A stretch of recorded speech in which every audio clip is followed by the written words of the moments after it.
이번에 우리 교회에서 수련회를 준비하면서 기도하며 묵상하는 가운데 하나님께서 주신 감동은 우리가 추구하고 우리가 나아가야 될 바가 무엇인지에 대한 다시 한번 점검을 하고 확증하는 시간이 되었으면 하는 그런 감동을 주셨습니다.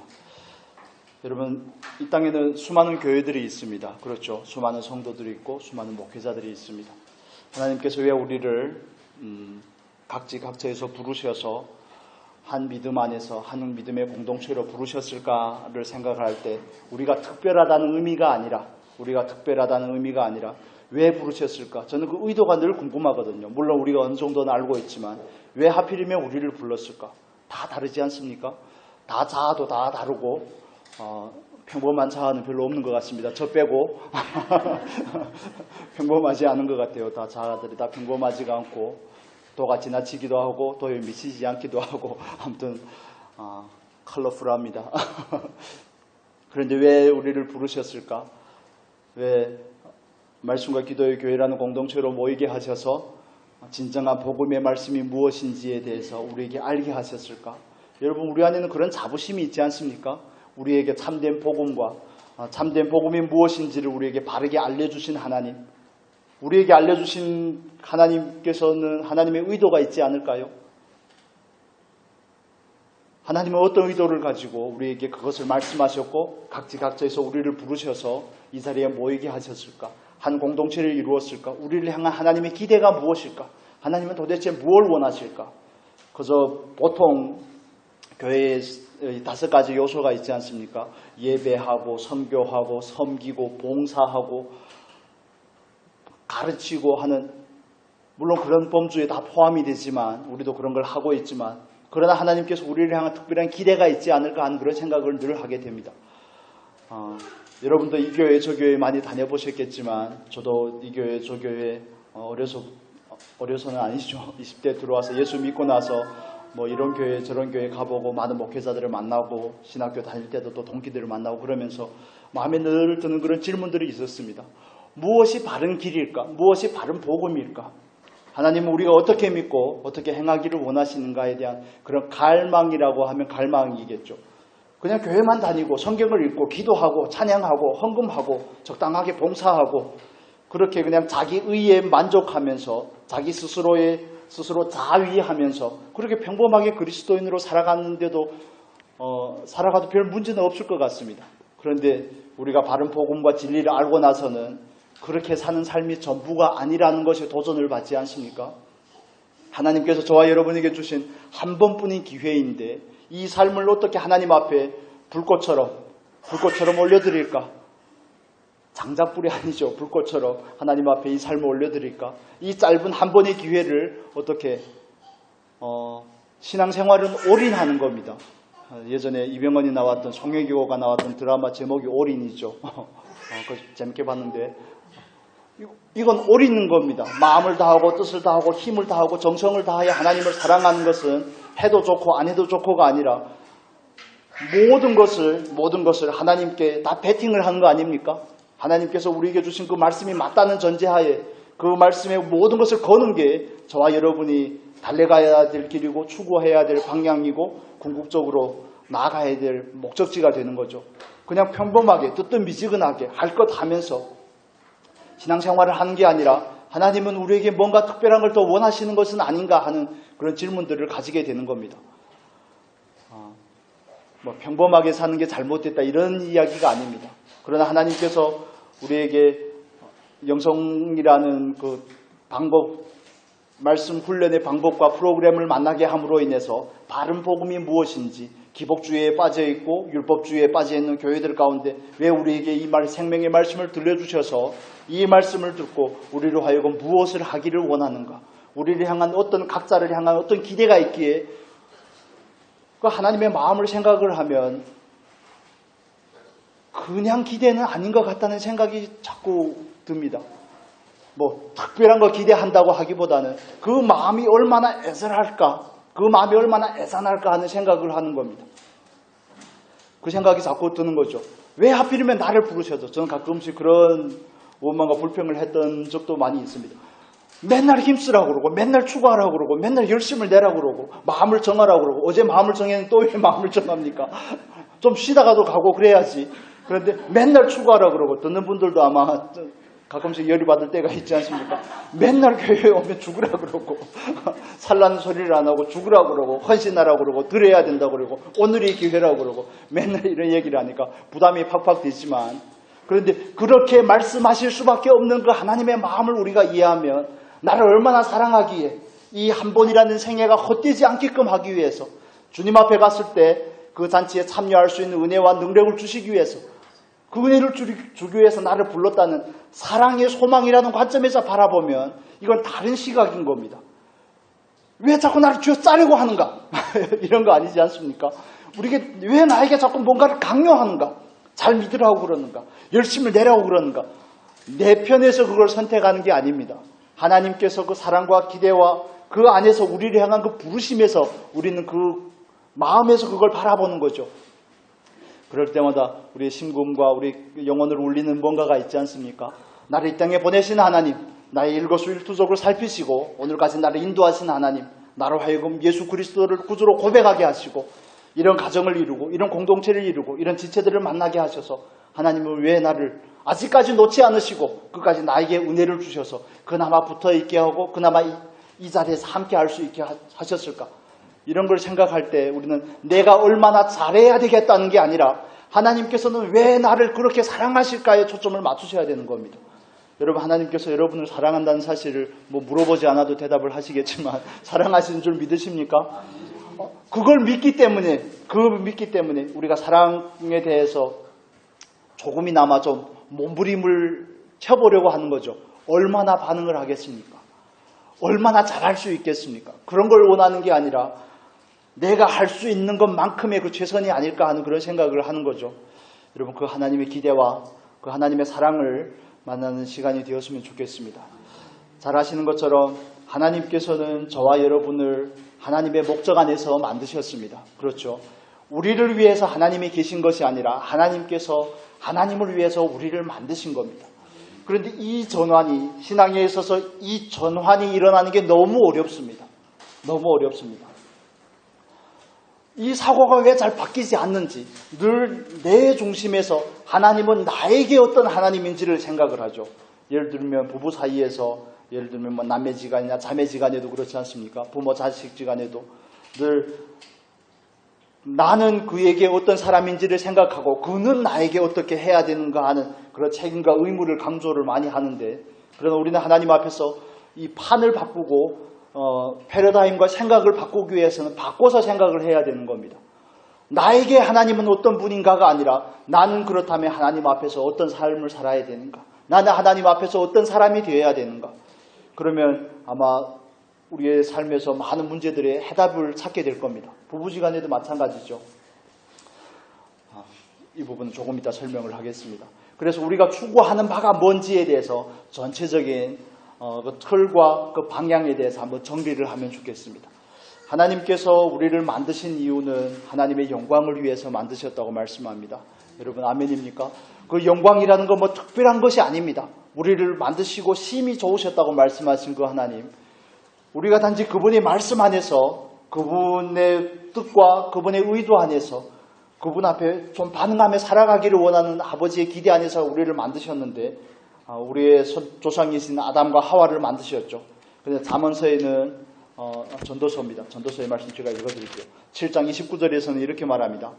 내가 깨달은 것은 오직 이것이라. 곧 하나님은 사람을 정직하게 지으셨으나 사람이 많은 꾀를 낸 것이라. 우리가 창세기 3장을 읽어봐도 잘 아시는 것처럼 하나님께서는 우리를 만드시고 심히 좋다고 말씀하셨습니다. 6째 날 모든 세팅을 완벽하게 해놓고 우리가 살아갈 수 있는 모든 것을 완벽하게 만들어 놓으시고 우리를 만드셨죠. 하나님의 형상으로 만드셨습니다. 하나님을 본따서 우리를 만들었다는 게 아니겠습니까? 거기에는 얼마나 우리를 바라보는 하나님의 마음과 그 애틋함이 거기에 있겠습니까? 그런데 그 기대는 보기 좋게 무너집니다. 왜 무너집니까? 선악을 알게 하는 나무의 열매를 먹었다고 표현하는 것도 맞겠지만 하나님께서 원하시는 생명나무의 열매를 먹지 않았기 때문이라고 이해할 수도 있습니다. 늘 봤을 텐데 왜 하필이면 선악과의 열매를 먹었을까? 아무튼 선악과의 열매를 먹고 우리는 하나님의 기대와 어긋난 삶으로 흘러가게 되었습니다. 한 사람의 범죄함으로 인해서 모든 사람에게 사망이 임하게 된 것이죠. 다른 표현으로 하면 하나님의 기대가 와장창 깨진 겁니다. 사람을 만드신 그 하나님의 기대가 깨어진 것이죠. 그래서 하나님께서 사람을 만드셨을 때는 영과 혼과 몸으로 만들지 않으셨습니까? 그런데 이 부분을 우리가 영성훈련이라는 그 틀을 따라서 설명을 드릴게요. 우리가 영성훈련을 하면 보통 4가지 부분으로 훈련을 하지 않습니까? 왜 4가지 부분으로 훈련을 하는지, 왜 영과 육체와 사람을 대하는 것과 대물에 대해서 훈련을 해야 되는지에 대해서 설명을 드릴게요. 거기에는 하나님의 기대가 있는데 하나님의 기대가 깨어졌기 때문에 그렇습니다. 하나님께서 사람을 먼저 만들 때에는 아담과 하와가 에덴에서 하나님과 함께 계셨습니다. 거기에는 소통이 자유로운 겁니다. 제가 여러분에게 일본어를 말한다든지 중국어를 말하면 소통이 자유롭지 않겠죠. 그런데 아담과 하와가 에덴에 하나님과 함께 있는다는 것은 커뮤니케이션이 된다는 겁니다. 하나님의 생명을 부여받은 아담과 하와는 하나님과 하나라는 사실이죠. 그런데 그 하나에서 분리되어 나왔기 때문에 그 하나님의 형상인 그 영혼이 죽었기 때문에 하나님은 우리를 다시 살리셔서 원래의 자리로 돌이키려고 하는 겁니다. 칠판에다 쓰며 하면 이해가 잘 되겠지만 하나님의 기대는 우리와 연합된 상태에서 살아가는 것이 하나님의 목적이었습니다. 우리와 함께 우리가 또 하나님을 위해서 예배하고 하나님을 위해서 헌신하는 삶을 하나님은 우리를 향해서 원하셨죠. 그런데 그 영혼이 죽음으로 인해서 하나님과의 모든 관계가 깨어졌습니다. 그리고 이 몸은 그냥 도구로서 수단으로서 오롯이 하나님을 섬기게끔 되어 있습니다. 로마서의 말씀을 따르면 뭐가 된다고요? 의의 병기라고 되어 있죠. 개정판 성경에는 의의 무기로서 살기를 원하신 겁니다. 즉 하나님은 우리로 하여금 우리에게 하나님의 뜻을 알려주셔서 아담과 하와로 하겠습니다. 아담과 하와에게 하나님의 뜻을 계시하시면 알려주면 그때는 굳이 계시가 필요 없었을 것 같아요. 그냥 말씀하시면 되니까요. 그러면 그들이 그 말씀을 따라서 하나님의 말씀을 따라서 하나님과 함께 하나님을 예배하며 그 몸을 따라서 뭘 합니까? 에덴 동산을 가꾸면서 몸이 수단이 되어서 하나님을 섬기면 되는 겁니다. 그리고 인간관계 사이에서도 아담과 하와는 전혀 문제가 없습니다. 문제가 없지 않습니까? 내 뼈 중에 뼈요 살 중에 살이로다. 온전히 연합된 상태이기 때문에 인간관계에서 문제가 없습니다. 그런데 죄가 들어오고 나서 어떻게 되는 겁니까? 하나님께서 저에게 데려다준 그 여자가 누가 잘못했다는 겁니까?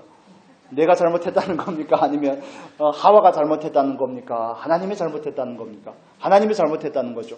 그래서 그 죄가 들어옴으로 인해서 인간관계가 깨어지게 된 겁니다. 그래서 우리는 대인관계의 훈련을 하는 겁니다. 하나님께서 우리를 만드신 그 원초적인 상태로 돌아가게끔 하기 위해서 다시 설명을 드리겠습니다. 그리고 우리가 물질에 대한 훈련을 하죠. 하나님께서 우리 아담과 하와를 만드시고 이 세상을 아담과 하와에게 다스릴 수 있는 정복하고 다스리고 관리하는 사명을 주셨습니다. 그런데 죄가 들어오고 나서 이 세상은 더 이상 아담과 하와가 다스릴 대상이 아니라 오히려 경배의 대상이 되었습니다. 숭배할 대상이 되었고 이제는 이 세상이 순순히 아담의 권위에 복종하는 것이 아니라 반역하게 되는 겁니다. 그래서 가시와 은공퀴를 냅니다. 그 신성하던 노동이 이제는 호구의 수단이 된 겁니다. 먹고 살기 위해서 하는 일이 되었다는 거죠. 그래서 그 죄가 들어옴으로 인해서 하나님과 우리의 관계가 깨어졌다는 것은 우리의 영이 죽은 겁니다. 하나님과 우리의 사이에 죄가 들어옴으로써 깨어진 것은 이 몸이 불의의 병기가 된 겁니다. 이 몸이 그냥 욕망을 표현하는, 쾌락을 추구하는 욕정의 덩어리가 된 겁니다. 죄 덩어리가 된 거죠. 몸이 그렇게 된 겁니다. 그 다음에 인간관계는 어떻게 되었습니까? 늘 내 탓이라고 그러죠. 늘 네가 잘못했었다고 그러고 인간관계에서도 지체로서의 그 의식을 잃어버리게 된 겁니다. 하나였는데 이제는 나뉜 거죠. 하나님과 나님으로 사람과도 나뉘고 서로 상대방을 향하여서 책임을 전가하게 되는 그 처지가 저와 여러분이 봤었던 처지인 거죠. 그리고 피조 세계는 이제는 더 이상 사람의 다스림을 받지 않습니다. 오히려 사람이 다스려야 될 그 피조세계가 오히려 사람에게 숭배의 대상이 되고 경배의 대상이 되었습니다. 그래서 사람은 이 피조세계를 다스리고 정복하고 관리하는 그 특명을 잃어버린 겁니다. 그래서 오히려 사람이 숭배할 뿐만 아니라 이 피조세계를 자기를 위해서 어떻게 하는 겁니까?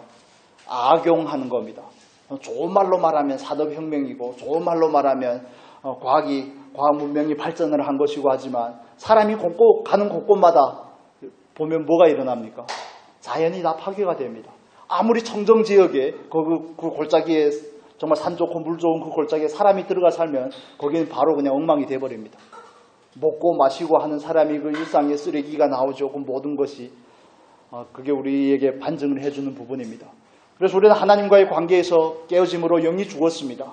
인간관계에서도 관계가 깨어졌고 이 피조세계를 대하는 우리의 태도에 있어서도 문제가 있었습니다. 많은 사람들이 이 피조세계가 마치 나를 위해 존재하는 것처럼 생각하는 것도 죄의 결과이죠. 이 몸의 쾌락을 위해서 이 세상이 달려가는 것도 성공과 성취와 육신의 욕망을 충족하기 위해서 달려가는 것도 다 죄를 범한 연고죠. 죄를 범한 그 결과이죠. 그런데 그 첫 번째 아담의 실패를 하나님께서는 마지막 아담이신 예수 그리스도를 통하여서 회복하는 겁니다. 원래의 자리로 되돌려 놓으려고 하는 겁니다. 하나님과의 그 영이 멀어지는 그 영혼의 관계가 어떻게 되는 겁니까? 예수 그리스도로 인해서 예수 그리스도 안에서 새 생명을 부여받고 하나가 되는 겁니다. 막힌 담을 허무셨다고 말하죠.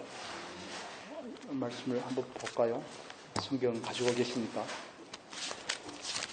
제가 지금 너무 빨리 말하는 것 같다는 생각이 듭니다. 로마서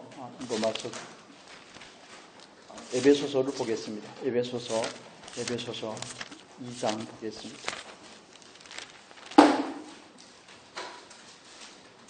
에베소서 2장 14절의 말씀, 13절에서 14절의 말씀 보겠습니다.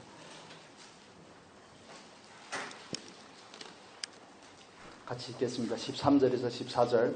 이제는 전에 멀리 있던 너희가 그리스도 예수 안에서 그리스도의 피로 가까워졌느니라. 그는 우리의 화평이신지라. 둘로 하나를 만드사 원수된 것 곧 중간에 막힌 담을 자기 육체로 허시고. 예전에는 나뉘어 있었지만 이제는 피로 인해서 둘이 하나가 된 겁니다. 그래서 저와 여러분은 예수 그리스도와 어떻게 된 겁니까? 연합된 상태인 것이죠. 하나님은 농부시고 예수 그리스도는 뭡니까? 포도나무시고 저와 여러분은 포도나무의 가지인 겁니다. 제 역할을 못해도 가지입니다. 오케이입니까? 아멘입니까? 대한민국 국적을 여러분 다 대한민국 국민이지 않습니까? 대한민국 국민처럼 살지 않아도 대한민국 국민인 겁니다. 그 기능과 역할에 상관이 없이 그냥 부여받은 연합되는 축복이 저와 여러분에게 주어진 겁니다. 아멘입니까? 이건 놀라운 은혜입니다. 영원한 불못을 피할 수 있는 놀라운 은혜를 저와 여러분이 이미 입은 거죠. 그런데 이제는 하나님께서 우리에게 원하는 것은 하나가 된 것을 넘어서서 하나 되었으면 그 가지가 그 줄기에 나무의 열매를 내라는 것이 저와 여러분을 향한 하나님의 요청이죠. 너희가 나를 택한 것이 아니라 내가 너희를 택하였다고 말씀하지 않습니까? 택하신 목적이 뭡니까? 우리로 하여금 열매를 맺게 하는 것이라고 말씀을 합니다. 그래서 저와 여러분의 영이라고 표현을 하겠습니다. 영은 하나님과 어떻게 된 겁니까? 연합이 된 겁니다. 하나가 된 겁니다. 하나가 된 겁니다. 이건 실제가 아니라 이미 이루어진 사실이죠. 그러나 우리는 그 사실을 근거로 하여서 우리의 삶에서 그 연합의 결과, 연합됨의 열매를 우리의 삶으로 나타내고자 하는 겁니다. 그 결과가 뭡니까? 성령의 열매들이 우리의 성품을 따라서 나타나는 겁니다. 사랑과 희락과 화평과 자비와 양성과 온유와 충성과 절제니 이런 것들이 그냥 우리의 삶을 통해서 자연스럽게 나오기를 원하는 것이 하나님께서 이미 연합된 우리를 향한 요구인 겁니다. 그래서 예수를 믿고 나는 구원을 받았습니다는 그냥 시작인 겁니다. 이스라엘 백성들이 출애굽을 할 때 그들이 영이 구원을 받지 않습니까? 어떻게 구원을 받습니까? 6월절 어린 양의 피로 구원을 받는 겁니다. 전적인 은혜로 구원을 받죠. 구원을 받고 하나님의 은혜로 홍해가 갈라지고 그건 세례라고 말씀을 드렸죠. 그리고 나서는 다시 애굽으로 돌아갈 수 있습니까? 없습니까? 돌아갈 수 없다는 사실을 기억을 하시면 좋겠습니다. 자꾸 돌아갈 수 있을 것처럼 생각을 하는데 저도 많이 돌아가 보려고 했는데 홍해가 너무 넓어서 못 지나가겠더라고요. 못 지나가는 겁니다. 광야에서 죽을 수다 죽어야 됩니다. 죄송합니다. 그런 거죠. 광야에서 그냥 40년 동안 유리 방황을 하다가 목적지에 다다르지 못하고 그냥 구원받은 불쌍한 존재로 거기서 죽어야 되는 겁니다. 나아가지 못하는 사람의 결과가 거기입니다. 그래서 우리는 6월절의 은혜를 입은 것, 홍해를 건넌 것으로 만족할 수 없습니다. 우리에게는 가야 될 목적지가 있습니다. 우리에게는 가야 될 길이 있는 겁니다. 우리에게 주신 그 말씀을 따라서 우리의 속사람이, 우리의 영이 예수 그리스도의 장성한 분량에 이르러서 예수의 삶을 사는 그 자리까지 우리는 전진해야 되는 겁니다. 나아가자, 싸우자, 뭐라고요? 이건 뭐 새마을혁명이 운동이 아닌데 하나님께서 우리에게 그걸 원하시는 거죠. 예수를 믿는 게 은혜입니다. 얼마나 놀라운 은혜입니까? 저는 예수 믿고 뭐 바꿔야 될 것들이 너무 많다고 주변에서 자꾸 부담을 주기 때문에 이 상태로 너무 좋습니다. 이 상태로 너무 좋습니다. 그냥 적당하게 세상과 타협하고 돈을 사랑하고 세상을 사랑하고 쾌락을 사랑하고 적당히 살다가 그냥 데려가면 주의 나라가 임할 때 저를 기억하옵소서 한마디면 얼마나 좋을까. 저는 그게 천국이라고 생각을 했는데 그게 천국이 아니었다는 사실. 잠시 쉬는 자리였다는 사실이죠. 그렇습니다. 하나님께서 우리를 구원한 목적, 우리로 가지가 되게 한 것은 이미 본질적으로는 연합이 되어 있습니다. 그렇지만 우리의 삶에서 그 연합의 열매들이 나타나게끔 하기 위해서 저와 여러분을 하나님은 자라가게 하시는 겁니다. 우리가 성장하도록 우리를 돕는 겁니다. 이걸 우리가 영혼의 성장이라고 말하죠. 영의 성장이라고 말합니다. 우리 속사람이 예수 그리스도의 장성한 분량에 이르는 겁니다. 내 안에 하나님의 영으로 점점 더 충만해져 가는 겁니다.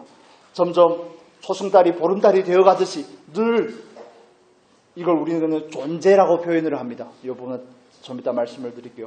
그래서 아무튼 하나님께서 우리의 영을 향한 기대는 우리가 예수 그리스도의 장성한 분량에 이르러서 예수와 온전하게 연합한 삶으로 사는 것을 목표로 하고 있습니다. 그래서 저와 여러분들 그걸 목표로 해야죠. 그냥 몸으로 하는 거 다 할 수 있다니까요. 예수를 안 믿어도 교회 와서 다 할 수 있습니다. 얼마나 잘하는데요. 이 사람이 열심히 얼마나 특심인지 모릅니다. 자기 욕망을 따라서 자기가 원함을 따라서 얼마나 열심히 하는지 모릅니다. 그런데 그 중에는 정말 구원을 받지 않는 것 같은 사람들도 가끔씩 있다는 걸 이해를 하셔야 되는 겁니다.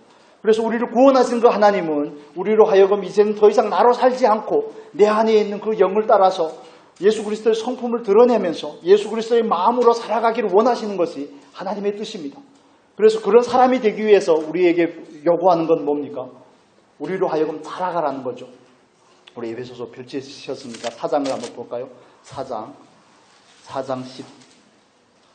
13절의 말씀만 보겠습니다. 4장 13절 우리 같이 읽겠습니다. 우리가 다 하나님의 아들을 믿는 것과 아는 일에 하나가 되어 온전한 사람을 이루어 그리스도의 장성한 분량이 충만한 데까지 이르리니 아멘. 하나님께서 우리의 속사람, 우리의 영을 향한 기대는 그리스도의 장성한 분량에 이르는 겁니다. 하나님과 온전한 연합이 우리의 삶을 통해서 나타나는 겁니다. 갈라디아서 2장 20절의 말씀이죠. 내가 예수 그리스도와 함께 십자가에 못 박혔나니입니다. 이제 내가 육체 가운데 사는 것은 뭐라고요? 나를 사랑하사 나를 위하여 자기 몸을 버리신 하나님의 아들을 믿는 믿음 안에서 사는 겁니다. 그 자리까지 우리를 요청하고 있는 겁니다. 여러분도 살고 계시지만 살다가 끊기고 이러지 않습니까? 쭉 이어지는 시간이 점점 늘어나게 될 줄로 믿습니다만 그렇습니다. 그래서 하나님은 그 자리로 우리를 조금 더 성장하고 조금 더 온전케 하고 조금 더 하나님과 연합된 삶으로 하루의 삶을 살아드리기를 원하시는 것이 하나님께서 저와 여러분을 향한 기대인 거죠. 우리 주일학교, 우리 청소년부, 우리 아동부에게는 그렇게 많이 기대하지 않습니다. 하나님께서 그들의 분량을 알기 때문에 그렇죠. 그러나 저와 여러분에게 있어서는 다른 측면이죠.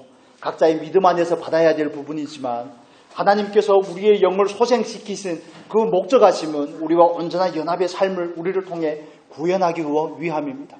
그걸 목적으로 삼으시기를 축복합니다. 이게 우리에게 목적이 되어야 됩니다. 내 속사람의 목적은 무엇인가? 내 영의 목적은 무엇인가? 내 영의 목적은 그리스도의 장성한 분량에 이르는 것입니다. 내 영의 목적은 예수 그리스도와 연합한 삶을 살아내는 것입니다. 나를 통하여 예수 그리스도의 성품이 나타나는 것입니다. 그런 은혜가 있기를 축복합니다. 그래서 그냥 그리스도인이라는 이름만으로 만족하는 것이 아니라 로마서 8장에서 말씀하는 것처럼 하나님의 아들은 뭐라고요? 하나님의 영으로 인도함을 받는 사람. 성장하지 않으면 말귀를 못 알아먹습니다. 여러분 동의가 되십니까? 아이들이 말하는 그 사랑과 우리가 말하는 사랑은 다릅니다. 아이들이 돈을 아는지 모르는지 알 수 있는 방법이 있지 않습니까? 예전에 5만 원짜리 나오기 전에 1,000원짜리 2장 주고 1만 원짜리 1장 주면 어느 걸 대수로 애들을 확인을 하기 때문에 가치로 확인을 하지 않고 어느 게 더 많은가를 확인을 하기 때문에 1,000원짜리 2장을 골랐다 그러면 돈의 가치를 잘 모르는 사람이죠. 노란색이 좋은지 초록색이 좋은지 세종대왕이 좋은지 신사임당이 좋은지 세종대왕을 사랑한다면 돈의 가치를 모르는 사람이 아닙니까? 그것과 마찬가지입니다. 자라나야 될 이유, 구원을 받았지만 하나님의 자녀인 건 맞지만 그런데 아버지가 말해도 알아 못 먹습니다. 생각하는 것이 어린아이와 같고 깨닫는 것이 어린아이와 같고 말하는 것이 어린아이와 같을 수밖에 없죠. 그래서 하나님께서 우리에게 그분의 뜻을 말씀하셔도 우리는 그냥 그 분량에서만 알아먹습니다. 그렇기 때문에 우리를 끊임없이 자라가기를 원하시는 거죠. 신령한 젖을 사모함으로 그래 자라가는 방법에 대해서도 말씀하지 않습니까? 그 말씀을 먹음으로 살아갈 수 있습니다. 그 말씀이 저와 여러분에게 율법으로 받아지는 게 아니라 그냥 어떤 규례로 어떤 교훈으로 받아지는 것이 아니라 우리가 이거 생명으로 여기고 믿고 먹으면 우리의 영혼을 속사람은 잘한다는 겁니다. 생명의 말씀을 들으면 속사람을 잘하게 되어 있습니다. 잘하면 어떤 게 생깁니까? 그거 우리가 세상 말로는 뭐라고 말합니까? 철이 듭니다. 아버지의 마음이 느껴집니다. 사춘기 때는 부모 마음 잘 모릅니다. 저도 사춘기 때 너무 부모 마음을 많이 아프게 해서 지금도 좀 생각하면 마음이 너무 아픈데 그때는 자기 생각이 다 옳은 줄 알죠. 부모가 하는 말이 맞아도 들립니까? 안 들립니까? 안 들립니다. 부모 마음이 아픈지 어떤지 그런 게 전혀 상관이 없습니다. 그게 철들지 못한 사춘기의 모습이고 사춘기가 온 청소년의 모습이고 구원은 받았지만 하나님의 마음은 조금도 헤아리지 아니하고 늘 하나님을 자기를 위한 수단으로 삼는 그리스도인의 현주소라는 겁니다. 그걸 바르게 이해를 해야 됩니다. 우리가 잘나면 얼마나 잘났다고 그분을 자꾸 수단으로 삼으면 되겠습니까? 그분이 하나님께서 원하는 그 자리까지 나아가야 되지 않겠습니까? 그 마음을 만지고 아버지의 생각에 동의를 하고 아버지의 뜻에 대해서 나는 별로 썩 동의하고 싶지 않지만 그래도 그 은혜로 인해서 그 사랑으로 인해서 하나님 앞에 그래도 맞습니다. 하나님의 뜻에 온전한 동의를 표하고 이 자리까지 나아갔으면 좋겠습니다. 그래서 안에서 정리를 하시면 좋겠습니다. 우리 안에서 하나님께서 나를 구원한 목적은 무엇입니까? 구체적으로 나누어서 통틀어서는 영광이지만 구체적으로 나누어서 내 영혼이 구원을 받은 내 영이 구원을 받은 남의 하나님께서는 무엇을 원하십니까? 하나님과의 온전한 연합을 원하는 겁니다.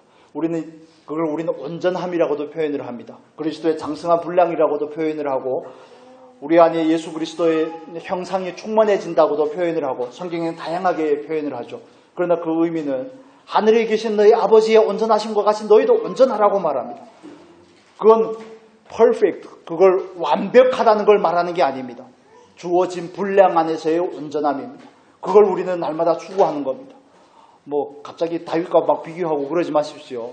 창세기 22장에 나오는 아브라함과 막 비교를 하고 아브라함은 독자 이삭을 내주라고 하던 나는 내주는데 나는 하나님 앞에 시간도 못 내드리겠습니다. 그렇게 막 자책하지 마시고 그럴 필요가 없습니다. 주어진 분량 안에서라는 말이 얼마나 큰 은혜인지 저는 후에 알았습니다. 처음에 교회를 가니까 예수를 믿고 교회를 갔는데 그 교회는 굉장히 빡센 교회였습니다. 저희 숙모 그 교회를 다니다가 숙모가 다시 붙잡혀서 북송이 되고 북한에 다시 보내지고 그래서 그동안 잠깐 다른 교회를 다닌 그 교회 목사님은 좀 교회 전체적인 분위기가 좀 굉장히 율법적이었습니다. 그리고 요구하는 사항들이 너무 많았습니다. 그런 것 때문에 좀 많이 부담스러웠는데 정말 말씀을 바르게 알게 되고 나서 영성훈련을 통해서 말씀을 바로 알게 되고 나서 분량대로라는 말이 얼마나 은혜로운 말씀인지를 알게 되었습니다. 분량대로 아니고 다 똑같이 요구를 해볼까요? 교회 안 나오실 것 같은데, 그러면. 교회 안 나올 것 같은데. 예수를 믿은 지 몇 년이나 되었는데 아직도 그러고 있냐고. 사도 바울이 고린도 교회에 편지를 쓰는 것처럼 한 3년밖에 안 된 교회를 향해서 너희들이 아직도 어린 나이라고 막 책망을 하고 그러지 않습니까? 물론 아비의 마음으로 하는 거지만 정말 분량대로라는 것, 그 우리에게 각자에 주어진 그 온전함을 하나님은 원하신다는 게 얼마나 큰 위로가 되는지 모릅니다. 그래서 우리의 영혼의 목적은 하나님과 온전히 연합하는 것입니다. 그 연합하기 위해서 힘쓰는 저와 여러분이 되었으면 좋겠습니다. 그러기 위해서는 자라나야 됩니다. 자라지 않고는 방법이 없습니다. 지금 아는 것에서 만족하지 마시고요. 분명히 많이 자란 건 맞지만 지금 이 자리에서 만족하지 마시고 더 온전한 자리를 향해서 나아갈 수 있기를 바랍니다. 이때까지 것은 잊어버리고 그 표대를 향하여 나아간 저와 여러분이 되었으면 좋겠습니다. 왜 하나님은 우리에게 이렇게 무거운 짐을 주셨습니까? 무거운 짐입니까, 여러분? 짐이 아니고 요한일서 보겠습니다. 제 말로 하면 설득이 안 될까? 요한일서 5장 보겠습니다. 요한일서 5장. 핸드폰으로 찾으셔도 됩니다.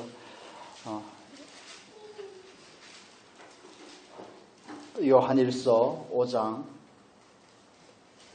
2절과 3절만 보겠습니다. 요한일서 5장 2절과 3절 같이 읽겠습니다.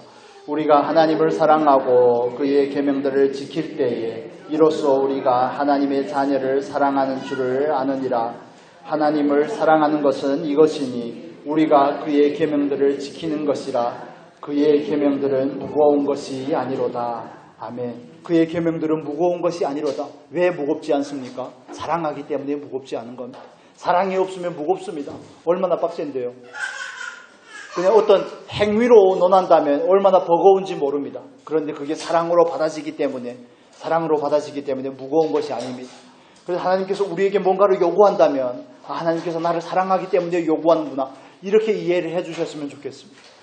나를 사랑하기 때문에 나에게 기대하고 계시고 나를 사랑하기 때문에 나에게 사랑을 요구하는 것이구나, 이렇게 이해를 하셔야 됩니다. 왜 나만 괴롭히냐고, 세상에 그 많은 그리스도인들 가운데 왜 나를 괴롭게 하냐고 이렇게 생각할 것이 아니라, 예전에는 이런 부분들을 제가 다른 교회 다닐 때는 이런 식으로 해석을 했습니다. 너를 크게 쓰려고 그러는가 봐. 하나님께서 너를 크게 쓰려고 그런다고 그러더라고요. 그래서 속에서 제가 말은 하지 않았지만 난 안 써도 되니까 나 제발 쓰지 말라고 좀. 지금 현실이 그냥 숨이 턱턱 막히는데 하나님 저를 뭐 고난의 풀무에다 넣고 말 것도 없이 그냥 내버려 두고 쓰지 말라고. 그 그리스도인들이 그게 사랑으로 받아지지 않으면 드는 마음인 겁니다. 날 좀 괴롭히지 말라고, 날 좀 내버려 두라고. 내버려 두면 잘 될 것 같습니까? 내버려 두면 만사형통할 것 같습니까? 하나님께서 간섭하신다는 게 사랑이라는 사실을 이해하시면 좋겠습니다. 그게 저와 여러분에게 주어진 환경 안에 다 녹아들어 있지 않습니까? 저와 여러분에게 주신 모든 환경과 모든 인간관계와 직장의 상사와 동료와의 그런 모든 관계들한테 그 사랑이라는 그 단어가 각양각색으로 다 녹아져 들어 있습니다. 그 사람들을 통해서 우리의 영혼을 성장시키고자 하는 그 하나님의 사랑과 그 기대가 우리를 만나줬으면 좋겠습니다. 그래서 우리를 구원하신 하나님의 목적은 우리로 하여금 그분과 연합된 삶을 살게끔 하는 것입니다. 그리고 두 번째는 하나님께서 우리를 구원하신 우리의 육체를 의의 병기로 사용하기를 원하십니다. 의의 무기로 사용하기를 원하십니다. 에베소서 2장 10절을 봅시다. 여기 보면 우리가 잘 아는 말씀인데, 에베소서 2장 10절.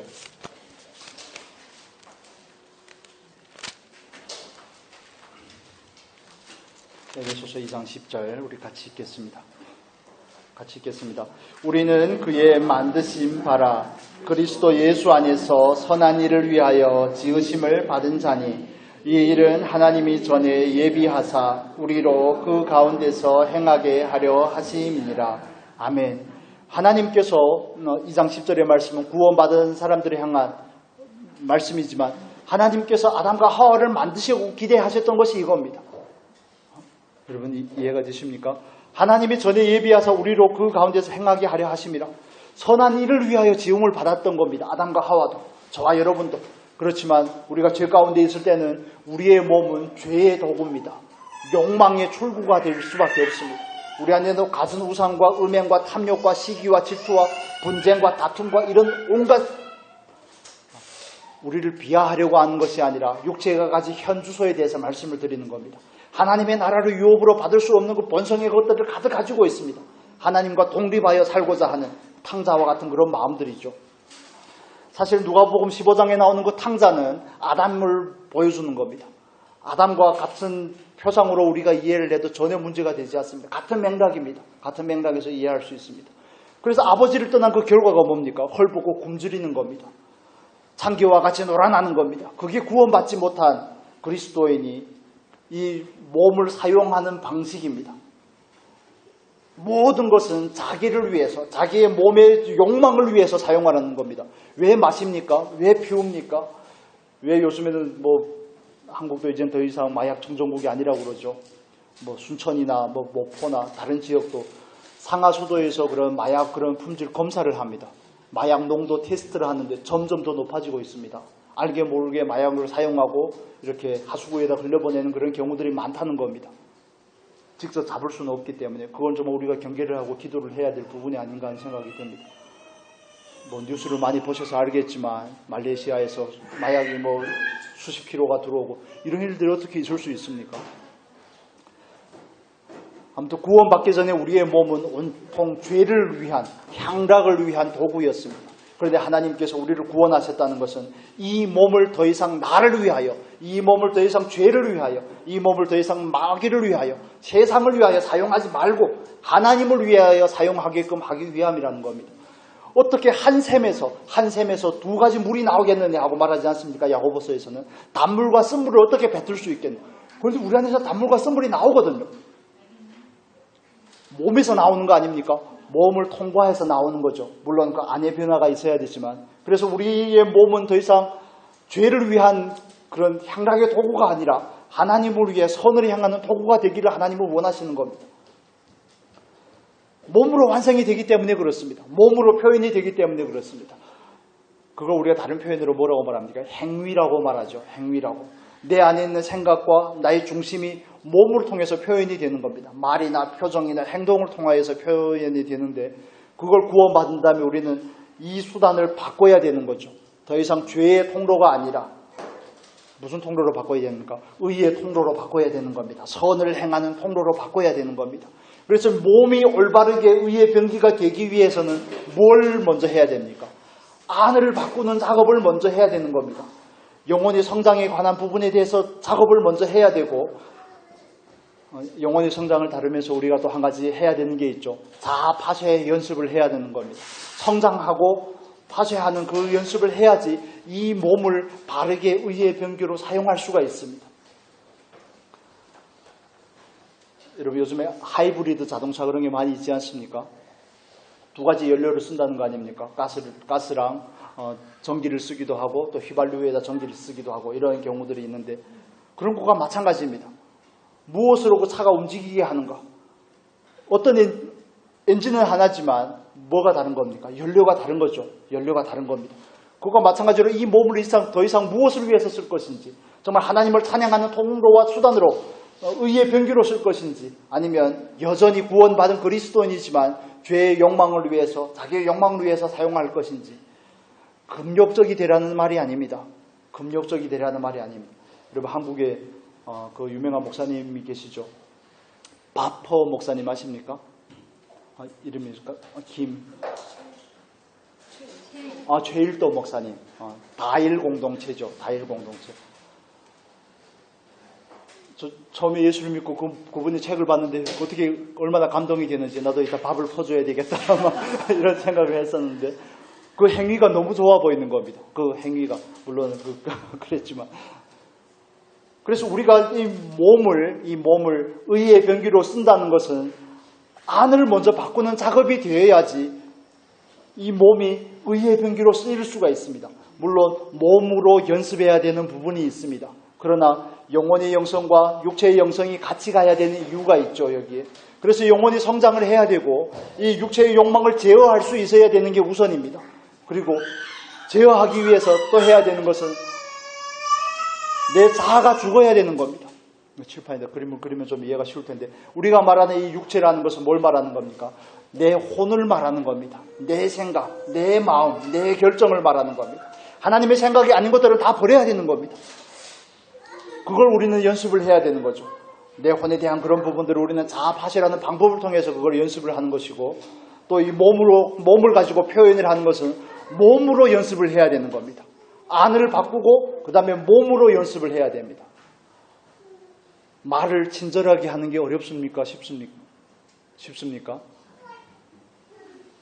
친절하게 해야 되는 것은 알겠는데 친절하게 안 나갑니다.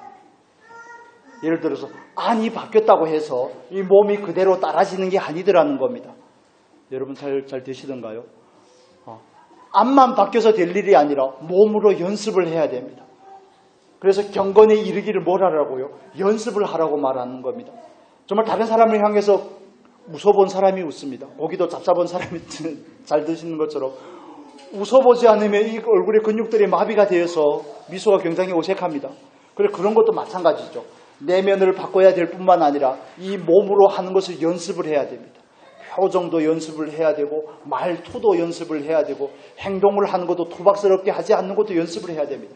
가장 기본적인 상식적인 삶, 대한민국의 높은 윤리적인 기준 안에서 상식적인 삶이 무엇인지도 연습을 해야 됩니다. 예를 들어 대한민국에서 뭘 제일 많이 합니까? 인사하는 거 대표적입니다. 저 신학교 다닐 때는 신학교에 한 가지 딱 룰이 있습니다. 신학교 그 바운더리에 들어온 사람은 만나면 선배든 후배든 남이든 뭐 다 무조건 인사를 하게끔 되어 있습니다. 저희 다닐 때까지 했는데 그 다음부터는 좀 군기가 빠져가지고 이제 요즘엔 잘 안 하는 것 같더라고요. 예를 들어 그런 것과 마찬가지입니다. 인사도 해봐야 하는 겁니다. 이건 그래서 몸으로 연습을 해야 되는 겁니다. 인사해야 될 줄을 다 알죠. 인사해야 될 줄은 다 알죠. 우리 찬율이랑 선율이가 우리 주일날에 이렇게 교회를 오지 않습니까? 그리고 교회를 오면 처음에 올 때 제가 누군지 잘 몰랐습니다. 애들이. 그리고 어느 날 찬율이랑 선율이가 딱 왔는데 선율이랑 찬율이가 들어오는데 선율이가 먼저 들어오더라고요. 그래서 선율아 인사해야지. 그러니까 선율이가 인사를 하는 거예요. 인사를 제가 억지로 시켰습니다. 그래서 인사를 하고 보통 때도 잘하는데 인사해야지 해서 인사를 하고 찬율이가 딱 들어왔는데 제가 찬율아 인사해야지 하는데 인사를 안 하는 겁니다. 그러니까 선율이가 뭐라고 그런지 알아요? 찬율아 집사님에게 빨리 인사해야지. 제가 말씀드리고자 하는 것은 어린 아이들도 인사를 해야 되는 건 다 압니다. 그런데 때론 까먹고 때론 그렇게 익숙하지 않으니까. 그래서 몸으로 익히는 게 훈련입니다, 여러분. 이해가 되셨으면 좋겠습니다. 내 안을 바꾸는 것, 그 바꾼 원재료를 가지고 내 몸으로 표현하는 것, 가장 기본적인 상식 수준에서 먼저. 그게 그만큼 어렵습니다. 왜 그렇게 꼴보기 싫은 사람이 많은지, 왜 그렇게 인사를 한번 하는 게 그렇게 어려운지, 이게 어려운 겁니다. 가장 기본적인 우리가 상식선에서도 이 몸을 사용하지 못하는데 어떻게 의의 도구가 되겠습니까? 여러분 생각을 해보십시오. 그래서 제가 들은 이야기인데 서울의 어느 교회에서 목사님은 교회 그 임직자분들부터 그리고 교회에서 우리 교회도 들어올 때 그 뭘 합니까? 안내하시는 분들이 있잖아요. 스튜어디스들을 불러다가 항공사에서 하는 것처럼 훈련을 시켰다고 그러더라고요. 그래서 딱 인사는 45도로 한답니다. 45도로. 이렇게 가슴을 쫙 펴고 45도로 이렇게 그렇게 훈련을 시켰다. 우리는 단순히 그런 행위적인 훈련을 하려는 건 아니지만 그런데 몸을 훈련하지 않으면 안 됩니다. 몸을 훈련하지 않으면 안 됩니다. 운동을 하는 것도 몸에 익히는 겁니다. 몸에 익히는 겁니다. 여러분들 잘 아시는 것처럼 가수 B라는 정지훈이 있죠.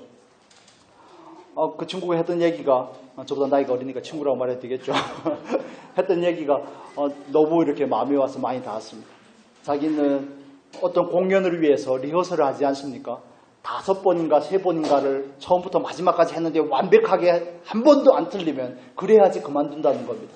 그래서 자기 그 소속사 연습생들이 대충대충 하고 노래 가사도 다 못 외우고 안무도 다 못 외우고 그러는데 그냥 리허설 하다가 말고 막 쉬고 하니까 좀 열받은 거죠. 그래서 자기가 어떻게 했는지를 설명을 해주는 겁니다. 그래서 몇 번 하는 게 아니라 될 때까지 하는 거라고 그렇게 얘기를 하더라고요. 저는 그걸 영적인 의미에서 적용을 했을 때 굉장히 큰 도전이 되었습니다. 우리는 다 각자가 넘어야 될 그런 선들이 있습니다. 지극히 내향적이라면 그런 부분들이 어렵겠죠. 누군가를 만나서 선뜻 인사하는 게 어려울 수가 있고 그렇지만 그리스도인에게 요구되는 건 그것보다 더 훨씬 높은 단계입니다. 하나님의 사랑이라는 그 명분 안에서 그걸 안 했다고 죄는 아닙니다, 여러분. 죄는 아니지만 그러나 가장 기본적인 상식선에서도 우리가 다다르지 못한다면 더 많은 걸 어떻게 요구할 수 있겠습니까? 교회를 왔는데 일반 회사나 음식점에 갔을 때보다도 손님을 맞이하는 태도보다도 더 시원치 않다면 교회에 다시 오고 싶겠습니까? 여러분 어떻게 생각하십니까? 이번 주일부터 다음 주일부터 난리가 나겠네요. 안내할 때면. 그래서 높은 이런 윤리 도덕적인 것을 강조하려고 하는 것이 아니라 제가 말씀드리는 의도로 이해를 하시면 좋겠습니다. 속을 바꿔야 됩니다. 내면을 바꿔야 됩니다. 성장을 해야 되고요. 우리 안에 있는 그 육체의 것들은 버려져야 됩니다. 구체적인 방법에 대해서는 오늘은 언급하지 않고, 그리고 이 몸으로 하는 것을 연습을 해야 됩니다. 거울을 보고 연습을 할 필요도 가끔씩 있을 것 같습니다만 정말 때로는 어떨 땐 자기 모습을 잘 모른다는 데 문제가 있습니다. 그러면 상대방이 말해주면 듣기라도 하든지, 그냥 다른 사람이 말하면 겁나 기분 나쁘지 않습니까? 네가 뭔데부터 바로 나오죠. 네가 몇 살이야? 내가 누군지 아냐고도. 이게 그냥 육체가 가진 그 옹졸함입니다. 넓힐 수 있는 기회인데 그런 부분들에 있어서, 그래서 우리의 육체가 의의 병기가 된다는 것은 그만큼 간단한 문제가 아니라는 겁니다. 그리고 육체가 의의 병기가 위해서 우리는 은사적인 경험이 있어야 되죠. 성령의 충만함을 위해서 기도를 해야 됩니다. 그래야지 이 육체가 하나님의 하는 일에 동력을 할 수가 있습니다. 쓰임을 받을 수가 있습니다. 그러지 않으면 천방지축입니다. 고삐 풀리면 망가집니다. 그냥 야생마와 같습니다. 들나귀와 같습니다. 전혀 길들일 수가 없습니다. 하나님의 말씀이면 길이 들겠습니까? 절대 길이 들지 않습니다. 하나님의 뜻을 알 수도 없을 뿐만 아니라 뜻대로 행할 수도 없고 하나님과 오히려 원수가 되는 게 육체가 가진 특징입니다. 그래서 우리는 부단히 성장을 해서 내 영혼이 성장을 해서 내 육체를 제어할 수 있을 만큼, 다스릴 수 있을 만큼 성장을 해야 될 뿐만 아니라 내 육체의 것들을 자꾸 버려야 되는 겁니다. 내 생각이며 내 고집이며 내 안에 있는 육체의 것들을 반복해서 계속 버려야 되고, 또 육체를 가지고 구체적으로 연습을 해보셔야 됩니다. 표현을 해보셔야 됩니다. 어떻게 될 때까지요? 몸이 기억될 때까지 한다고 그럽니다. 운동선수들은 그 표현을 하더라고요. 머슬이라는 게 근육이란 말이잖아요. 머슬 메모리라고 말합니다. 내 안에 생각으로 감정으로 저장하는 게 아니라 뭘로 하는 겁니까? 근육에 저장을 하는 겁니다. 몸이 하는 겁니다. 제가 어릴 때 태권도 할 때 우리 관장님 계속 하시던 말씀이 있는데, 한 동작을 정확하게 1000번, 정확한 자세로 1000번을 하면 이렇게 겨루기를 하고 대회를 할 때 그냥 생각하고 행동하지 않아도 자연스럽게 나온다고, 몸에 익는다고 표현을 하지 않습니까? 그게 사실 학습에서의 습입니다. 습. 배우는 것은 학이고 익힌다는 것은 습입니다. 그런데 교회 안에서 이런 부분들이 문제가 되는 겁니다. 맨날 배운 걸 가지고 자기가 안다고 착각하기 때문에 그렇습니다. 깨닫기가 겁나게 잘 깨닫죠. 알기야 많이 알죠. 근데 몸으로 행하는 게 실제고 사실인데 몸으로 행하는 게 없습니다. 뭐가 없어서 그렇습니까? 습이 없어서 그렇습니다. 배운 것만큼 이게 이만큼 승화가 되지 않았기 때문에 그런 부분들입니다. 정말 저와 여러분의 육체가 한 100년 쓰면 다 유통기한이 다 되는데 하나님을 위해서 잘 쓰여졌으면 좋겠습니다. 그런 은혜가 있었으면 좋겠습니다. 어떻게 친절하게 말할 수 있을지, 어떤 표정이 가장 아름다운 표정인지 가끔씩 보면서 연습을 하십시오. 저는 워낙 인상이 안 좋아가지고 자꾸 연습을 하는 편인데 옛날보다는 그래도 조금 부드러워졌다 스스로 평가할 수 있겠습니다. 그렇습니다. 몸을 연습하지 않으면 안 됩니다.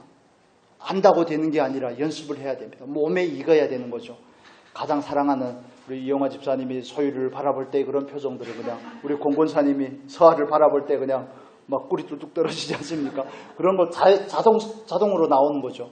우리 주현이를 바라보는 이숙현 집사님의 마음도 마찬가지겠지만 그런 겁니다. 장로님은 은호를 별로 안 이뻐하는 것 같아서 은찬이 은호를 얼마나 친절한지 모르겠습니다. 저도 그래서 할아버지가 될지 안 될지는 잘 모르겠지만 저런 할아버지가 되면 좋겠다 하는 그런 생각이 듭니다. 그렇게 자상하실 수가. 타고나는 부분이 있지만 그러나 저와 여러분이 하나님의 사랑 안에서 그 하나님의 기대를 이해하고 그 사랑 안에서 조금씩 연습을 해가면 좋겠습니다. 그리스도인이 친절하구나. 복음을 가지는지 못 가지는지는 잘 모르겠지만 뭔가 다르구나. 말에서 다르고 태도에서 다르고 표정에서 다르고 삶을 대하는 자세에서 다르고 이런 것들이 다 몸으로 표현이 되는 겁니다. 완벽하다는 것은 아니지만 그 그걸 우리가 목표로 삼고 연습할 수 있는 은혜가 있었으면 좋겠습니다. 저희 막내는 막내가 없으니까 얘기해도 되겠네요. 어이구 들어왔습니다. 집에서 피아노를 치라고 그러면 자기가 잘 치는 것만 칩니다. 제가 들을 때는 곡이 맨날 똑같은 곡인데 그냥 악보도 보지 않고 막 이렇게 칩니다. 몸이 안다는 거죠. 많이 해봤으니까, 좋아하는 걸 하니까 몸이 안다는 겁니다.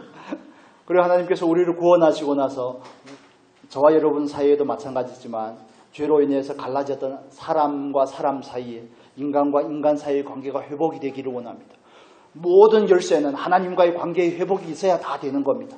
영혼의 문제든 육체의 문제든 인간관계의 문제든 마찬가지입니다. 그래서 인간관계의 바로미터는, 인간관계를 확인할 수 있는 가장 좋은 증거는 나와 하나님과의 그 사이의 문제에서 드러나는 겁니다. 나와 하나님 사이가 가까우면, 관계가 좋으면 인간관계에도 많은 부분에서 원활할 겁니다. 그렇지 않으면 많은 부분에서 비극되겠죠. 아마도 사람을 바라볼 때. 그래서 우리가 하나님께서 저와 여러분을 구원하셔서 우리로 하여금 한 몸의 지체가 되게 하는 것이 우리의 인간관계를 향한 하나님의 목적하심입니다. 여러분 믿으십니까? 우리를 한 지체로 부르셨습니다. 로마서의 말씀 잠깐 볼까요? 로마서 12장 보면 이렇게 말씀을 합니다. 로마서 12장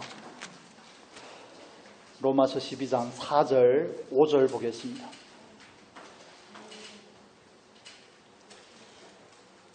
로마서 12장 4절에서 5절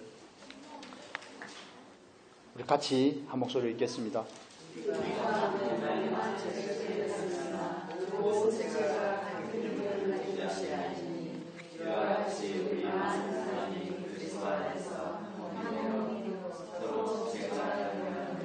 아멘. 우리가 한 몸에 많은 지체를 가졌으나 모든 지체가 같은 기능을 가진 것은 아니라고 말하죠. 그러면서 우리는 그리스도 안에서 한 몸이 되어 서로 지체가 되었느니라. 에베소서에 가면 우리가 다 성전이 되었다고 말하죠. 성전이 되어서 하나님의 거하실 처소로 지어져 가느니라 이렇게 표현을 합니다. 예수 그리스도가 머리가 되고 저와 여러분이 손발이 되었다는 겁니다. 쉽게 말하면. 그런데 우리가 한 몸이라는 거, 인간관계에서 저와 여러분이 도달해야 될 지점입니다. 서로를 바라보며 내 남편, 내 아내, 내 자녀들 이런 것을 넘어서서 혈연은 다르고 국적은 다르고 피부색은 다르지만 생긴 것도 다르지만 저와 여러분은 뭡니까? 예수 안에서, 예수라는 기준 안에서, 대한민국이라는 기준 안에서는 여러분 다 같은 국민이 아닙니까? 저는 국적이 여기가 아니기 때문에 그런 거가 마찬가지로 예수를 기준에서 보니까 예수가 아니면 다 남남입니다. 그런데 예수 안에서 보니까 우리는 지체더라는 겁니다. 이게 저와 여러분이 바뀌어야 될 인식입니다. 다달아야 될 인식입니다. 지체이기 때문에 뭐 하는 겁니까? 사랑하는 겁니다. 지체로 여겨지면 사랑하게 되어 있습니다. 그래서 다른 식으로 표현을 하면 다른 지체를 바라보면서 아직 사랑이 없으면 내가 아직 그만큼 넓은 분량을 가지지, 넓은 가슴을 가지지 못했을 경우도 있지만 그가 아직 지체로 여겨지지 않기 때문에 그렇습니다. 다른 지체가 아픈데 왜 내 마음이 더 아픈 겁니까? 여러분도 그럴 때 있지 않습니까? 그의 안타까운 처지나 그가 당하는 고통과 고난을 보면서 왜 내 마음이 더 아플까요? 물론 때론 그가 실수해서 잘못해서 초래한 결과라고 할지라도 그가 당하는 고난 때문에 왜 내 마음이 더 쓰리고 아픈 겁니까? 그게 지체라는 의식이 어느 정도 있기 때문에 가능한 겁니다. 한 교회이기 때문에 아니요. 지체이기 때문에 그렇습니다. 예수 그리스도 안에서 모든 구원받은 그리스도인들이 무형의 교회에서의 지체이지만 그러나 우리는 눈에 보이는 로컬 철치라고 말하죠. 그 지역 교회로서의 지체로 눈으로 보지 않습니까? 그래서 우리는 지체가 된 겁니다. 그래서 다른 사람의 아픔에 대해서 나는 얼마나 관심을 가지느냐는 내가 어떤 사람이냐를 증명하라 뭐 그렇게까지는 말씀을 안 드리겠습니다. 그걸 보면 내가 과연 그를 지체로 여기는가 여기지 않는가가 바로 답이 나오는 겁니다. 여기고 있지 않다면 지체가 되어야 된다는 것이 저와 여러분에게 목적이 되었으면 좋겠습니다. 그걸 우리는 한 몸의 지체라고 말하는 겁니다. 예수를 기준으로 삼았을 때 그래서 다른 사람의 기도 제목이라든지 다른 사람의 아픔을 알고 우리가 그를 위해서 도구할 수 있는 것, 그를 위해 기도의 자리로 나아갈 수 있는 것, 왜 그렇습니까? 그를 위해서 기도해주면 그가 뭐 밥이라도 사줍니까? 나에게 뭐 어떤 혜택을 제공을 합니까? 그런 게 아니죠. 하나님께서 말씀하시길 그는 너희의 지체라고 말하기 때문에 그 일을 하는 겁니다. 하나님 앞에서 구원받은 그리스도 안에서 이게 회복이 돼야 됩니다. 인간관계의 문제. 근데 이게 제일 어렵습니다. 제가 해보니까. 이건 제일 정말 어려운 것 같습니다. 평생의 공과가 있죠. 가족끼리도 어려운데 남남으로 만난 교인으로서 얼마나 어렵겠습니까? 같은 교회를 섬기는 공동체로서 우리가 정말 영적인 시각과 가치와 안목을 가지고 바라보지 않으면 너무너무 어려운 일입니다. 상대방이 지체라는 사실이 너무너무 내 안에서 잘 인정이 안 되기 때문에 그를 사랑할 수가 없는 겁니다. 그래서 우선 먼저 바꿔야 될 것은 그가 지체라는 사실에 대한 믿음입니다. 그 가치의 변화가 저와 여러분에게 있었으면 좋겠습니다. 뭐 우리 교회 성도님이니까, 우리 교회 목사니까, 우리 교회 전도사님이니까, 이런 것 때문에 장로님이니까 이런 역할적인 관계가 아니라 그리스도를 기준으로 했을 때 그리스도의 몸된 교회 안에서 우리가 서로 지체가 되었다는 겁니다. 제가 이 밴드를 붙이고 왔는데 이 손가락이 아픈 게 얼마나 거슬리는지 모릅니다. 이 손가락 좀 표현하기가 좀 그런데 아무튼 이 손가락 하나가 불편한 것 때문에 뭐 세수할 때도 걸리적거리고 샤워할 때도 걸리적거리고 그렇습니다. 근데 이걸 어떻게 합니까? 손가락이 다쳤으니까 그냥 탁 버리겠습니까? 그럴 수는 없고. 그래서 우리가 하나님 앞에서 먼저 지체라는 부분에 동의하는 게 중요합니다. 아담의 고백이 저와 여러분의 고백이 되어야 된다는 겁니다. 내 뼈 중에 뼈요, 살 중에 살이로다. 예수 그리스도를 기준으로 했을 때 그냥 자매를 넘어서서, 남매를 넘어서서, 부부 사이를 넘어서서, 교우끼리 친한 관계를 넘어서서, 혈연을 넘어서는 관계가 이 관계가 아닙니까? 그래서 그를 지체로 여기는 그 가치의 변화가 저와 여러분 안에 있을 때 우리는 비로소 그를 향해서 조금이나마 사랑해야 될 대상으로 다가가게 되는 겁니다. 그래서 내 이웃을 내 몸과 같이, 그게 지체 아닙니까? 하나님을 사랑할 뿐만 아니라 내 이웃을 내 몸과 같이 사랑하는 것, 지체로 여겨지면 사랑할 수 있습니다. 하나님께서 나를 사랑하는 그 사랑이 지체에게도 필요하다는 사실을 깨닫게 되는 겁니다. 여러분 어떻습니까? 우리 옆에 분을 바라보면서 당신은 나의 지체입니다. 한번 해보겠습니다. 당신이라고 표현해서 좀 그런데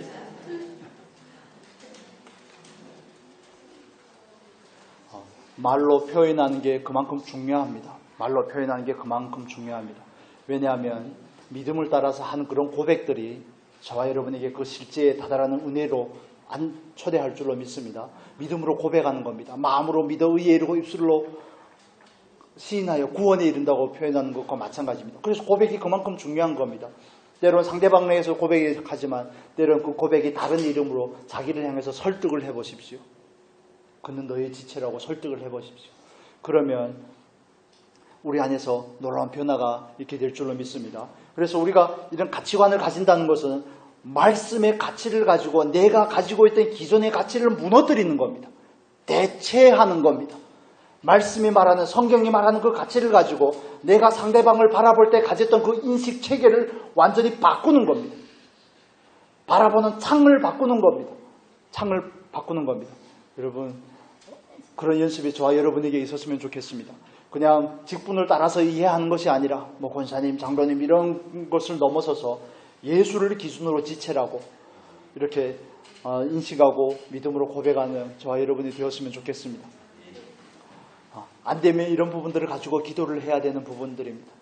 구체적으로 기도를 하고 연습을 해야 되는 그런 부분이죠. 그래서 지체라는 의식이 생겨나면 우리는 비로소 좀 더 거시적인 안목을 가지게 됩니다. 그걸 우리가 다른 표현으로 하면 하나님의 나라에 참여하게 되는 겁니다. 하나님의 나라에 참여하는 것은 사람을 세우는 일입니다. 왜 교회를 세웁니까? 사람을 세우기 위해서 그렇죠. 그래서 지체의식이 바르게 자리 잡게 되면 하나님의 나라와 하나님의 백성들을, 다른 사람들을 위해서 자연스럽게 헌신하는 자리로 나아갈 수 있습니다. 그래서 늘 믿음으로 고백하시고 또 입술로 시인을 하시고 자기 스스로를 가르칠 수 있는 은혜가 있었으면 좋겠습니다. 여러분이 저를 볼 때, 제가 여러분을 볼 때 지체라고 그냥 꺼리낌이 없이 걸리적거리지 않고 우리가 내 안에서 어느 정도로 고백이 됐는지 다 알지 않습니까? 말은 지체라고 하는데 좀 아닌가 봐요. 충청도식으로 좀 아닌가 봐요. 이런 게 아니라 정말 지체로 믿어지는 그런 은혜가 저와 여러분에게 있었으면 좋겠습니다. 그래야지 비로소 하나님께서 우리에게 원하는 정말 하나 된 그 공동체로서의 의미가 무엇인지를 이해하게 됩니다. 그날이 왔으면 좋겠습니다. 그리고 마지막으로 우리가 나눌 부분은 물질에 관한 부분입니다. 하나님과의 관계가 깨어짐으로 인해서 이 세상을 다스려야 될 그 물질을 청지기로서의 신분을 잃어버렸다고 말씀을 드렸죠. 아담과 하와에게서는 그 신분을 잃어버렸습니다. 그렇지만 하나님께서 우리를 구원하셔서 이제는 우리가 창조의 목적에 부합하게 피조세계를 다스린다는 표현보다는 피조세계를 관리하기를 원합니다. 그래서 우리에게 주신 모든 것들이 다 물질이 아닙니까? 돈뿐만 아니라 눈에 보이는 것, 만질 수 있는 모든 것은 우리에게 주신 물질입니다. 그래서 그리스도인이 되었다는 것은 우리는 보통 물질이라는 그 표현 안에 자꾸 돈에다 국한을 시켜서 돈에 대해서 바른 청지기가 되어야 된다고 이해를 하지만 사실은 더 넓은 의미에서는 피조세계를 향한 저와 여러분의 태도여야 되는 겁니다. 이 세상을 하나님께서 만드셔서 우리에게 관리하라고, 우리로 이용하라고 주셨지만 우리 건 아니라는 겁니다. 우리가 가지고 누리고 있는 것 중에 우리 것은 아무것도 없습니다, 사실. 그래서 그걸 성경에서 우리에게 말하는 건 청지기라고 말하죠. 관리자라고 말하는 겁니다. 우리가 의상이며 먹고 마시는 것이며 누리고 있는 모든 것들은 하나님께서 나에게 잠깐 맡긴 겁니다. 그리고 그 맡긴 결과를 우리에게 물으시겠다고 성경은 우리에게 반복해서 말씀을 하십니다. 돈뿐만이 아닙니다. 피조세계에 대해서도 마찬가지입니다. 그래서 우리가 그리스도인이 되었다는 것은 넓은 의미에서 피조세계를 바라보면서도 청지기 의식이 있어야 됩니다. 내가 쓸 수 있는 능력이 된다고 해서 펑펑 쓰는 거. 그래서 이 부분은 낭비의 영역에 들어가는 거죠. 구두쇠가 되라는 얘기는 아닙니다. 충분히 하나님이 주신 것을 믿음 안에서 누릴 수 있는 여러분이 될 수 있기를 축복합니다. 그렇지만 구두쇠가 되라고 하는 것은 아니지만 분량 넘어서 허비하면 안 된다는 겁니다. 그건 청지기로서의 마인드가 안 된 겁니다.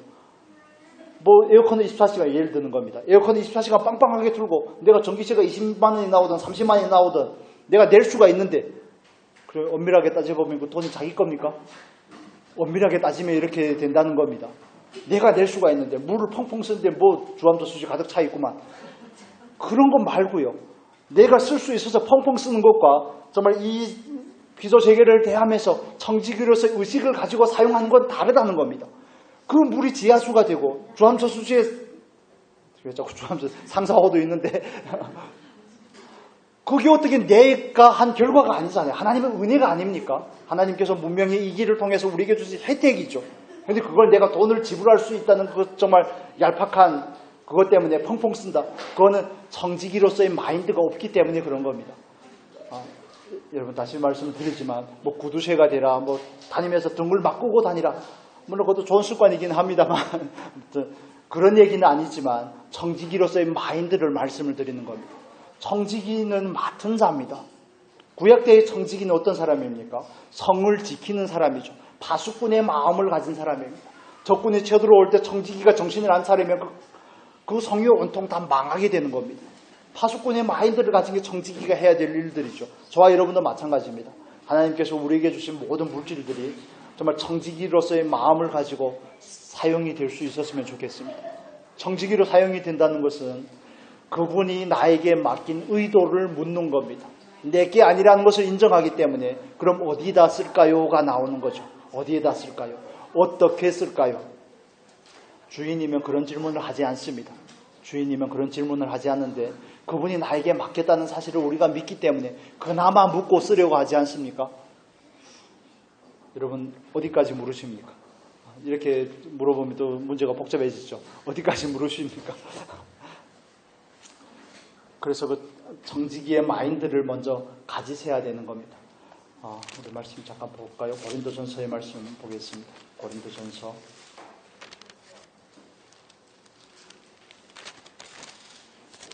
고린도 후서입니다.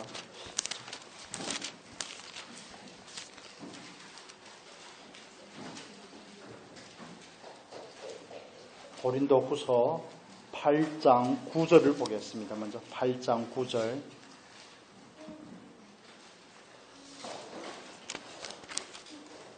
8장 9절 먼저 보겠습니다. 같이 읽겠습니다. 우리 주 예수 그리스도의 은혜를 너희가 알거니와 부요하신 이로써 너희를 위하여 가난하게 되심은 그의 가난함으로 말미암아 너희를 부유하게 하려 하심이라. 아멘. 예수 그리스도의 가난하게 됨은 저와 여러분을 부유케 하기 위함이라고 말씀을 합니다. 이 말씀을 오용을 해서 이 말씀이 가진 물질적인 축복에만 강조하는 경우들이 굉장히 많습니다. 그렇지만 이건 모든 것을 통틀어 하는 표현이죠. 연보에 대한 얘기이기도 하지만, 그래서 예수 그리스도의 가난하게 되심은 저와 여러분을 부유케 하기 위함입니다. 그래서 그분이 우리를 부유케 하기 위한 결과로 우리는 누림을 갖게 되는 겁니다. 누림을 갖게 되지만 늘 분에 넘치니까 문제가 되는 겁니다. 여러분 이해가 되십니까? 그래서 우리가 정말 그리스도 안에서 먼저 가져야 될 마음은 자족하는 마음입니다. 청지기로서 가져야 될 마음은 자족하는 마음 안에서 누림을 가지되 낭비하지는 말자는 겁니다. 낭비하지는 말고 그것을 주시는 그분의 목적을 묻고 사용하자는 거죠. 우리 9장에 가서 잠깐 보겠습니다. 9장 7절에서 8절 보겠습니다. 9장 6절부터 보겠습니다. 6절에서 8절 같이 읽겠습니다. 9장 6절에서 8절 같이 읽겠습니다. 이것이 곧 적게 심는 자는 적게 거두고 많이 심는 자는 많이 거둔다 하는 말이로다. 각각 그 마음에 정한 대로 할 것이요 억지로 하지 말지니 하나님은 즐겨내는 자를 사랑하시느니라. 하나님이 능히 모든 은혜를 너희에게 넘치게 하시나니 이는 너희로 모든 일에 항상 모든 것이 넉넉하여 모든 착한 일을 넘치게 하게 하려 하심이라. 아멘. 하나님께서 능히 모든 은혜를 우리에게 넘치게 하시는데 그 이유에 대해서 말씀을 합니다. 모든 일에 항상 모든 것이 넉넉하여 착한 일을 하게끔 하기 위해서 우리에게 주셨다고 말씀합니다. 에베소서 2장 10절에 말하는 것처럼 선한 일을 위하여 우리를 지으셨고 그것과 같은 맥락에서 이어지죠. 지으신 목적과 우리에게 맡기신 목적이 같이 연결이 되는 것을 볼 수가 있습니다.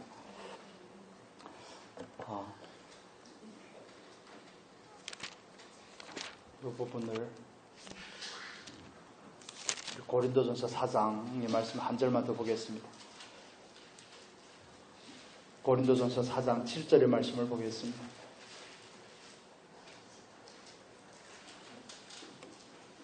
4장 7절 우리 같이 읽겠습니다. 누가 너를 남달리 구별하였느냐? 내게 있는 것 중에 받지 아니한 것이 무엇이냐? 내가 받았은즉 어찌하여 받지 아니한 것 같이 자랑하느냐? 아멘. 우리에게 주어진 것 중에 받지 아니한 것이 없고 모든 것이 하나님으로부터 온 것인 줄로 믿습니다. 그래서 우리가 청지기로서의 마인드를 가진다는 것은 하나님께서 우리에게 맡기신 목적을 늘 물으면서 사는 것을 말합니다. 그래서 분량만큼만 하십시오. 그냥 강조 어떤 양을 정하는 게 아닙니다. 양을 정하는 게 아니라 하나님께서 나에게 주신 것 안에서 내가 하나님을 사랑하는 것 안에서 하는 겁니다. 그러나 그게 한 가지를 더 보태자면 적극적으로 하는 겁니다. 적극적으로. 분에 지나치게 하는 것은 아니지만 분량 안에서 하는데 능동적으로 하는 겁니다. 마지못해서가 아니라 어떤 사람을 사랑한다고요? 즐겨내는 자를 사랑하기 때문에 그렇습니다. 구약부터 우리가 쭉 창세기부터 결혼에 대해서 나누면서 말씀을 드렸던 것처럼 성경은 성전을 세우는 역사입니다. 구약부터. 그래서 광야에서의 성막도 그렇고 스룹바벨의 성전도, 스룹바벨 전에 솔로몬의 성전이 있죠. 솔로몬의 성전도 있고 스룹바벨의 성전도 있고 오늘날에는 저와 여러분이 예수 그리스도 안에서 성전이 아닙니까? 그럼 모두 성전이 지어지는 원칙이 있습니다. 즐겨내는 자들을 통해서 지어지는 겁니다. 성막이 세워지는 것도 솔로몬이 성전이 세워지는 솔로몬이 성전의 재료를 누가 예비했습니까? 다윗이 다 모아놓은 겁니다. 솔로몬이 뭐 한 게 있습니까? 솔로몬 좀 무시해도 됩니다. 한 시간이 넘어서 좀 힘들어 하시는 것 같아서 오늘 끝내고 기도하겠습니다. 솔로몬이 성전을 지은 거 솔로몬이 한 일이 아니라 다윗이 다 모아놓은 거 가지고 한 겁니다. 구약의 성막을 무엇으로 지었습니까? 출애굽을 할 때 하나님께서 애굽 사람들한테 이스라엘 백성들이 향한 두려움을 줘서 이스라엘 백성들에게 애굽 사람들이 주머니 털어서 목걸이를 주고 반지를 주고 했던 걸 다 모아가지고 때로는 그게 금송아지가 됐다, 때로는 그게 성막이 되는 겁니다. 그런데 그게 한 가지 중요한 원칙은 즐겨내는 자를 통하여서 세워진다는 겁니다. 저와 여러분의 신앙이 하나님 앞에서 좋은 청지기로 세워지고 하는 모든 일들도 마찬가지입니다. 즐겨내는 것, 이건 능동적인 행위를 말하는 겁니다. 마지못해서가 그 누군가가 자꾸 강조해서가 아니라 사모해라, 열심을 내라, 힘쓰라, 또 어떤 말을 자주 하죠. 점검하라, 깨어있으라. 자지 말라. 그런 말을 할 때만 그런 것이 아니라 정말 그 사랑이 우리가 좀 받아져서 그분께서 우리를 향한 그 목적을 바르게 이해하고 그 목적 안에서 세워져가는 저와 여러분이 다 되었으면 좋겠습니다. 그래서 중요한 것은 능동적인 태도입니다. 능동적인 태도. 정말 하나님과 연합하는 여러분 될 수 있기를 바랍니다. 정말 우리의 이 몸이 정말 하나님 앞에 의의 도구로 사용이 되었으면 좋겠습니다. 하나님의 영광을 드러내는 도구가 되었으면 좋겠습니다. 정말 우리의 인간관계가 하나님을 더 사랑함으로 말미암아 지체로 여겨지고 다른 사람의 아픔이 내 아픔이 될 수 있는 그 자리까지 나아갈 수 있는 저와 여러분이 되었으면 좋겠습니다. 또 우리가 방금 마지막에 나눈 것처럼 정말 청지기로서의 마음의 자세를 가지고 인생을 대할 때도 청지기입니다. 우리에게 주어진 모든 것을 대할 때 우리는 청지기로서의 마인드로 하나님 앞에 반응할 수 있기를 예수님의 이름으로 축복합니다. 그래서 우리가 1박 2일 수련회를 하면서 첫날 저녁에 우리는 무엇을 추구하고 무엇을 목적하는가, 우리가 영성 훈련이라는 그 방법을 통해서 구체적으로 이 4가지의 부분에 있어서 목적을 정하고 나아가고자 하는 겁니다. 연합하기 위해서, 의의 병기가 되기 위해서, 또 인간관계 가운데서 좋은 지체가, 한 몸인 지체가 되기 위해서, 좋은 청지기가 되기 위해서. 다음에 물어보면 대답을 얼른 해주셔야 됩니다. 목적지가 명확하지 않다는 것은 그 걸음이 곧지 않다는 것을 말하기 때문에 그렇습니다. 그래서 우리가 하나님 안에서 여러분이 다 알고 있는 내용들을 한번 정리하는 차원에서 우리의 정체성, 하나님께서 우리를 왜 모이게 하셨을까? 우리에게 무엇을 기대하고 무엇을 원하시는가? 에 대해서 우리가 함께 말씀을 나눴습니다. 이 시간 우리에게 주신 그 말씀을 가지고 기도하겠습니다.